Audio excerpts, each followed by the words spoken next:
ምንድነው የምትፎክሩ?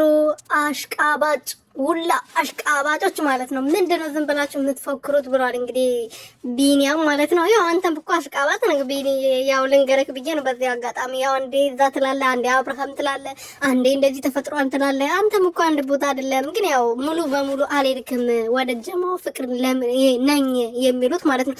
እናንተ በነገራችን ላይ ማርታ የምትባለውና አቤል የሚባሉ ተያይዘው የት ገቡ ጠፉ እኮ እናንተ ስንት ጊዜያቸው ቪዲዮ ከሰሩ ማለት ነውና እሱ ከጠፋ በኋላ እናንተ ሚዲያው የሆነ ቀለል አላለም።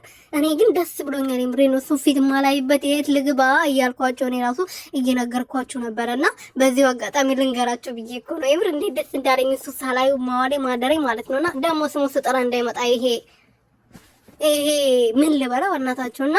ሰላም ቤተሰቦቼ እንዴት ናችሁልኝ? እኔ በጣም ደህና ነኝ እግዚአብሔር ይመስገን። በያላችሁበት ሰላማችሁ ብዝት ትርፍርፍ ይበልልኝ። ለዚህ ቤት ለዚህ ቻናል አዲስ የሆናችሁ ሰብስክራይብ፣ ሼር፣ ላይክ እያደረጋችሁ ቤተሰብ እንድትሆኑ በትህትና እየጠየቁኝ እንግዲህ ቤኒዬ ምንድነው የምትፎክሩ ምድር አሽቃባጭ ብሏልና ምን ልላችሁ ፈልጌ ነው። አዎ ምድር አሽቃባጮች ናችሁ እናንተ ሁላችሁ ማለት ነው። ከሩትዬና ከኤፋዬ ከፈረንጁዬ ከእዩዬ ውጪ ማለት ነው ሁላችሁ አሽቃባጮች ናችሁ። ከልውልዬ ያው ልጅ ስለሆነ ነው ያልጨመርኩበት።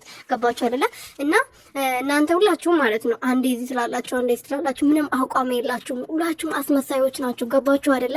ስለዚህ የሚያስመስል ሰው ደግሞ ጥሩ አይደለም፣ ለራሱም ለወደፊቱም ጥሩ አይደለም ማስመሰል። የምር ራሳችሁን ሆኖ ከራሳችሁ ጋር ሆኖ ምን እንደምትፈልጉ ምን እንደምትሆኑ ከማን ጋር መሆን እንዳለባችሁ መጀመሪያ ወቁ እንዴ።